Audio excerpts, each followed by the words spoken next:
О том, что незримо поделило нас на тех, кто за и против, на сторонников и противников вакцинации. На протяжении недели в Коми дискутировали, как вводить QR-коды в общественных местах и на транспорте. Сейчас в Госдуме рассматривают соответствующий закон, который отразит мнение всех регионов. Именно поэтому наш парламент подготовил предложения от жителей республики. Какие именно, знает Наталья Юрина. Впереди России всей. 3 региона на этой неделе ввели систему QR-кодов для транспорта. В Татарстане, в общественном, на Камчатке, в муниципальных автобусах, в Волгоградской области на междугородних рейсах. В Курской и Самарской областях ограничения коснулись проездных. Чтобы требования безопасности стали для всех одни, правительство внесло в Госдуму России законопроект об использовании QR-кодов в общественных местах и транспорте. В Коми пока пропуска требуют при посещении спортивных и культурных площадок, кафе, ресторанов и гостиниц. Как отмечает главный внештатный эпидемиолог республики, благодаря таким мерам и небольшим антиковидным каникулам в начале ноября ситуацию стабилизировать удалось. Здесь сыграли роль, ряд факторов играет. Во-первых, у нас увеличивается количество вакцинированных лиц, увеличивается количество, увеличились темпы вакцинации лиц старше 60 лет. В ряде территорий уже охвачены более 90% лиц старше 60 лет, те, которые в большей части и болеют тяжело, и дают данную статистику заболеваемости. Но кроме этого надо отметить о том, что у нас был определенный локдаун, который тоже сыграл роль. Ну и в то же время вводится дисциплина в отношении посещения мест массового пребывания людей. В Коми, как и по всей стране, жители разделились. Одни за повсеместное введение QR-кодов, другие против. С представителями последних глава Коми Владимир Уйба встречается лично. Во время 3-часовой беседы обсуждают несколько послаблений. Сделать вход свободным в общественные места для переболевших ковидом бессимптомно – это раз. За счет бюджетных средств проверить уровень антител – это 2. Уделить большее внимание сертификатам и справкам, нежели черно-белым изображениям – это 3. Мы сегодня уже давно живем в мире справок, да? Мы же это не отрицаем. То есть мы берем для чего-то, поедем, мы там ведем ребенка в детский сад, мы берем справку, едем куда-то в санаторий, мы берем справку. И у нас это не вызывает никаких вопросов. Но почему-то подача QR-кода как цифрового цифрового источника информации по заболеванию, перенесенному ковидом, по прививке, да, почему-то это вызвало отторжение, и люди говорят, не надо нас штрих-кодировать, мы не товар. Так я говорю тогда, хорошо, тогда вот мы на этой встрече это обсуждали, я говорю, а если мы через запятую, да, поставим в республике, что через запятую предоставление и подтверждающего документа в виде справки о перенесенном заболевании амбулаторно, да, или сертификат о прививке в бумажном варианте, или сертификат о перенесенном заболевании в бумажном варианте. Я говорю, это вы воспринимаете? Да, воспринимаем. На площадке Госсовета к обсуждению введения QR-кодов подключаются представители бизнеса, люди с ограниченными возможностями и общественность. Предприниматели идею выдавать штрих-коды переболевшим ковидом бессимптомно поддерживают. Активно работать с кодами общепит Коми начал пару недель назад. Первую неделю было тяжело, конечно. Спад был значительный, но это в любом случае начало процесса.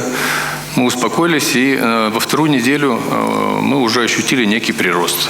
Поэтому мы тоже настроены на то, чтобы данная система вводилась, и чтобы наконец-то мы смогли все спокойно работать. Эпидемиологи считают, что QR-кодом под силу установить печальную статистику по ковиду. Если вовремя не принять меры, то плановая помощь может и вовсе оказаться в стоп-листе. Сложности уже ощутили на себе инвалиды, которые не могут попасть к специалисту, чтобы получить медотвод.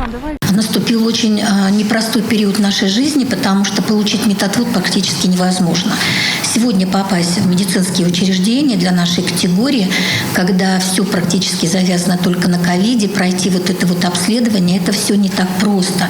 Пообщавшись с жителями Коми, вопрос по QR-кодам парламентарии Коми выносят на заседание Госсовета. Непростой эпидемиологической обстановкой в регионе власти озабочены не меньше врачей. Медики же признаются, что работают на пределе сил и возможностей. К неудобным СИЗам и гипоксии привыкли. Количество коек в ковидных отделениях увеличили в разы. Один специалист тянет в среднем 3 ставки. Здравоохранение задыхается. Мы уже не справляемся. Ведь умирают уже беременные женщины, умирают дети. Вот законопроект, о котором мы сейчас говорим, введение ковид-сертификатов для переболевших, привитых и имеющих противопоказания позволит снизить заболеваемость, снизить смертность. Конечно, какой-то уровень заболеваемости сохранится, но вот цель-то наша не после QR-кода все выздоровели сразу, может, даже все же это понимают, надеюсь, присутствующие здесь, а снизить уровень заболеваемости и смертности. Но смертность ведь запредельная. Уже 2-ю неделю подряд каждый день умирает 1250 человек. И несмотря на снижение общей заболеваемости, смертность сохраняется. Высокий уровень смертности как печальный итог бума, который фиксировали эпидемиологи в начале месяца. Как отмечают специалисты, коронавирус коварен. Как только увеличивается численность людей с антителами, штаммы становятся в разы агрессивнее. Одна из причин – это то, что те, которые ранее, когда был самый пик заболевания, еще были инфицированы и заболели. И эти лица длительное время находятся в стационаре, в тяжелом состоянии находились, или находятся, или находились. И они, чаще всего эти лица находятся в отделениях интенсивной терапии, многие под ИВЛ, но, прикладываются все усилия для того, чтобы их восстановить их здоровье, но, к сожалению, не выдерживают. И многие, те, которые погибают, были в стационаре более 1 месяца.